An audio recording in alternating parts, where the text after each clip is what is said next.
কিন্তু একটি সুন্নত করতে দেবে না সেই জন্য আমরা মসজিদ আলাদা করে নেব, এটারও কোনো প্রয়োজন নেই। কারণ আমিন বলা সুন্নাত, আর জোরে বলা সুন্নাত। জোরে তেলাওয়াত হলে জোরে বলা সুন্নাত, আর আস্তে মনে মনে তেলাওয়াত যদি হয় যেমন জোহর আসরে, তাহলে আস্তে সুন্নাত। জি, সবটাই সুন্নাত। এমনকি আমিন বলাটাও সুন্নাত। কেউ যদি আমিন না বলে তো একটি সুন্নত ছুটলো। তো আমিন অবশ্য বলা উচিত, তার নেকি রয়েছে। এবং গুরুত্বপূর্ণ সূরাতুল ফাতিহা যে দোয়া, এই জন্য তো আল্লাহ কোরআনে এখানে প্রথম নিয়ে এসছেন এই সূরা। এই সূরাতে যে দোয়া রয়েছে হেদায়েত কামনা এবং ইহুদি নাসারাদের পথের পথিক যেন আল্লাহ আমরা না হয়ে যাই, মাগজুব আলিহিম না, আমাদের উপর গজব না হয়, আর আমরা যেন পথভ্রষ্ট না হয়ে যাই, এই গুরুত্বপূর্ণ দোয়া, আল্লাহর কাছে সাহায্য কামনা। তো এই সমস্ত দোয়ার উপর আমিন বলা গুরুত্বপূর্ণ সুন্নাত। অবশ্যই চেষ্টা করবেন, কিন্তু আমিন না বলতে গেলে মসজিদে ভাঙন ধরাবো আর মসজিদে আসবো না, এমনটা জায়েজ নয়।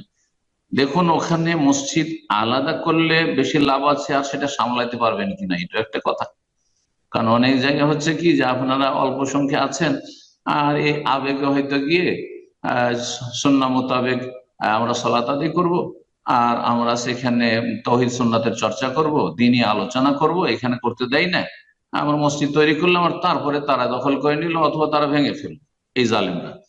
সুতরাং এমন যদি পরিস্থিতি থাকে যে আপনারা সেখানে একেবারে দুর্বল, মসজিদ সামলাতে পারবেন না, তাহলে মসজিদ তৈরি করতে যাবেন না। মসজিদ তৈরি করতে যাবেন না, এটি হচ্ছে পরামর্শ। তাদের পেছনেই সালাত আদায় করুন।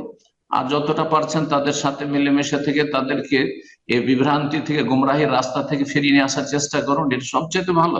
তাদের কষ্টের উপর বরদাস্ত করে, আর তারপরে তাদেরকে তৌহিদ সুন্নতের দিকে নিয়ে আসা, শিরক বিদআত মুক্ত করা।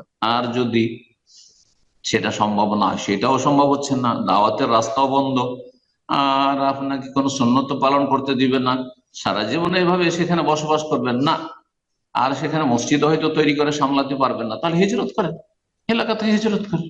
এক দেশে হিজরত রয়েছে, এক থানা থেকে আরেক থানা হিজরত, এক ডিস্ট্রিক্ট থেকে আরেক ডিস্ট্রিক্ট হিজরত। পেটের জন্য, পয়সার জন্য ইসলামিক দেশে, মুসলিম দেশ থেকে কাফের দেশে মানুষ চলে যাচ্ছে, তাহলে দিনের খাতিরে কত হিজরত করা উচিত? অবশ্যই হিজরত ফরজ হয়ে আছে। এইরকম ক্ষেত্রে হিজরত ফরজ। জি, যেখানে দিন পালন করতে পারছেন না, সহি সালাত আদায় করতে পারছেন না, বিদআত করতে বাধ্য করবে আপনাকে অথবা আপনার আগামী প্রজন্মকে, এই আশঙ্কা আছে, তাহলে সেখানে হিজরত করা ফরজ, এই এলাকা, সেই এলাকা থেকে। জি।